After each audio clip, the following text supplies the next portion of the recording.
Today's daily thoughts about consciousness, and before we get into the deeper aspects, I'd like to read to you a little paragraph on habits from Paramahansa Yogananda.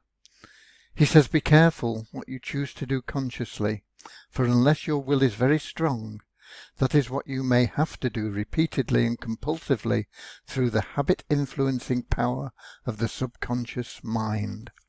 So let's look a little bit deeper. And here's a definition of consciousness: the relationship between the mind, spirit, and the world with which they interact.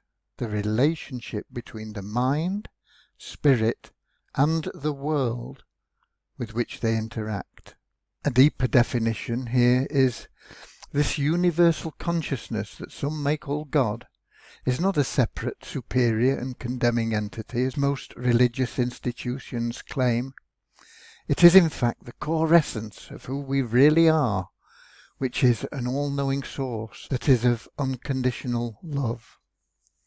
If you ever hear anybody talking that has had a near-death experience, they almost always emphasize the fact that they had this feeling of unconditional love vibrating through every cell of their body.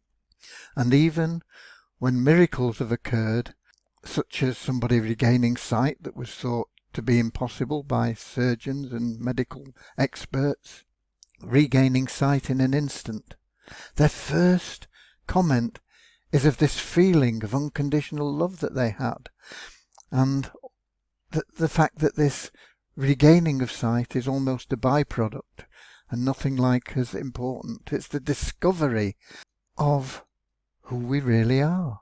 Einstein looked at this in reverse, if you like. A human being is part of the whole called by us universe, a part limited in time and space. He experiences himself, his thoughts and his feelings as something separate from the rest, a kind of optical delusion of consciousness. He understood that consciousness was something far beyond this. Another of his quotes said something along the lines of, "Any problem created in one state of consciousness cannot be solved in that same state of consciousness." He understood that consciousness was a togetherness, a oneness, and not a separation, as we imagine as mortal beings. And the key to growth is in the introduction of higher dimensions of consciousness into our awareness, said Lao Tzu. And for most of us, the enlightenment of consciousness may be a long and hard struggle, but we can all, as Paramahansa said, be careful to choose what we do consciously, because unless our will is very strong, that is what we may have to do repeatedly and compulsively through the habit-influencing power of the subconscious mind. So let us concentrate our awareness on always consciously concentrating on the good that we want to be, that we want to do, and that we are unconditional love.